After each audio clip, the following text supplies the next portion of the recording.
حیدرآباد کے نامپلی میں واقع بی جے پی کے دفتر کے باہر اس وقت شدید کشیدگی کا ماحول پیدا ہو گیا جب کانگریس اور بی جے پی کارکنوں نے لاٹھیوں سے ایک دوسرے پر حملہ کیا۔ بتایا گیا ہے کہ Delhi B J P leader Ramesh Bidhuri کی جانب سے کانگریس کے سینئر لیڈر اور وائناڈ کے رکن پارلیمنٹ پرینکا گاندھی پر کیے گئے متنازعہ بیان کے خلاف کانگریس کے کارکنوں نے حیدرآباد میں بی جے پی کے دفتر کا گھیراؤ کرنے کی کوشش کی۔ کانگریس کارکنوں نے بی جے پی دفتر کے سامنے احتجاج کیا اور بی جے پی کارکنوں کو روکنے کی کوشش کی۔ اس دوران کانگریس کے مظاہرین نے دفتر پر انڈے اور پتھر پھینکے، جس کے جواب میں بی جے پی کے کارکنوں نے مظاہرین پر پلٹ مار کیا۔ دونوں جماعتوں کے کارکنوں کے درمیان لاٹھیوں کے ساتھ جھڑپ ہوئی، جس میں بی جے پی کے کارکن کے سر پر شدید چوٹیں آئیں۔ زخمی کو فوری قریبی اسپتال منتقل کیا گیا۔ دہلی سے تعلق رکھنے والے B J P leader Ramesh Bidhuri نے حالیہ دنوں کانگریس لیڈر پرینکا گاندھی پر متنازعہ بیان دیا تھا۔ انہوں نے کہا تھا کہ بی جے پی اقتدار میں آئی تو دہلی کی سڑکوں کو پرینکا گاندھی کے گالوں جیسا بنا دیں گے۔ اس بیان پر کانگریس کارکنوں نے شدید ناراضگی ظاہر کی اور حیدرآباد میں احتجاج کیا۔ اطلاع ملتے ہی مقامی پولیس نے فوری مداخلت کرتے ہوئے دونوں جماعتوں کے کارکنوں کو حراست میں لے لیا اور قریبی پولیس اسٹیشن منتقل کر دیا۔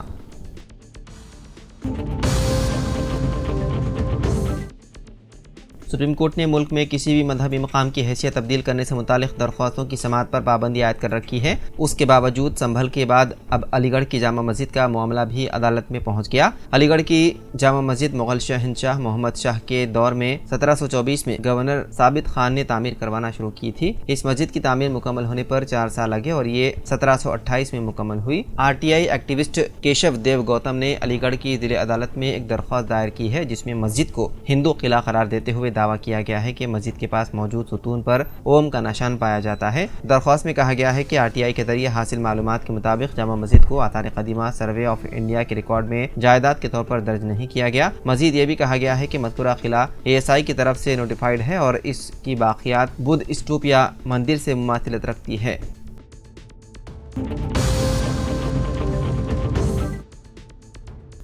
تلنگانہ کے نظام آباد شہر میں چند شرپسند عناصر کی جانب سے 2 مسلم سویگی ڈیلیوری بوائز جنید اور عدنان پر قاتلانہ حملہ کیا گیا۔ تفصیلات کے مطابق شہر نظام آباد کے ونائک نگر علاقے کے رہنے والے چند شرپسند عناصر نے سویگی سے آرڈر کیا اور جنید نامی نوجوان نے جب آرڈر پہنچانے کے لیے ونائک نگر پہنچا، آرڈر کینسل کر دینے پر معمولی سی بحث و تکرار کے دوران وہاں حالت نشے میں پہلے سے موجود چند شرپسندوں نے جنید نامی مسلم ڈیلیوری بوائے پر حملہ کرنا شروع کر دیا۔ اس بات کی اطلاع ملنے پر جب زبیر وہاں پہنچا تو شرپسند عناصر نے اس کے اوپر بھی حملہ کر دیا۔ شرپسندوں کے حملے میں دونوں نوجوان زخمی ہو گئے۔ شدید زخمی حالت میں مقامی لوگوں نے دونوں زخمیوں کو گورنمنٹ اسپتال منتقل کیا، جہاں جنید کی حالت تشویشناک بتائی جاتی ہے۔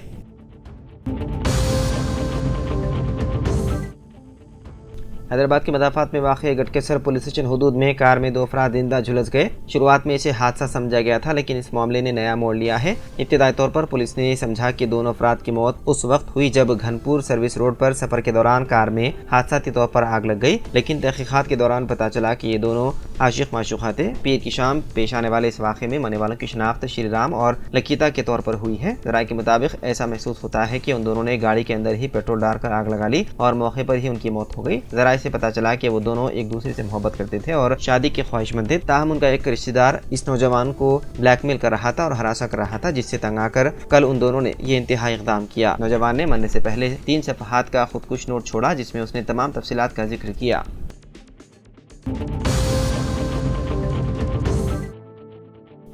ٹالی ووڈ کے اداکار الو ارجن نے منگل کو سکندرآباد میں واقع کیمس اسپتال کا دورہ کیا اور 8 سالہ لڑکے سے ملاقات کی، جو گزشتہ مہینے سندھیا تھیٹر میں پشپا 2 کے پریمیئر شو کے دوران بھگدڑ میں زخمی ہو گیا تھا۔ پولیس کی سخت سیکیورٹی کے درمیان اداکار آج صبح اسپتال پہنچے اور تقریباً آدھا گھنٹہ وہاں وقت گزارا۔ اس موقع پر ان کے ہمراہ Telangana state film development corporation کے چیئرمین دل راجو بھی موجود تھے۔ اداکار نے ڈاکٹروں سے سری تیج کی حالت دریافت کی، ان کے والد سے بھی ملاقات کی اور انہیں ہر طرح کے تعاون کا دلایا یقین۔ کرناٹک اور گجرات کے بعد اب مہاراشٹر کے ناگپور میں HMP وائرس کے 2 مریض سامنے آئے ہیں۔ دونوں بچوں کی ٹیسٹ رپورٹ مثبت آئی اور وہ کھانسی، بخار اور سردی میں مبتلا ہیں۔ یہ کیس 3 جنوری سال 2025 کو سامنے آئے، جب 7 سالہ بچے اور 13 سالہ بچی کی رپورٹ HMPV کے حوالے سے مثبت آئی۔ مریضوں میں بخار، کھانسی اور سردی کی علامت پائی گئی ہے۔ مہاراشٹر حکومت نے HMP وائرس کے پھیلاؤ کو روکنے کے لیے صحت کے حکام کو فوری اقدامات کرنے کی ہدایت دی۔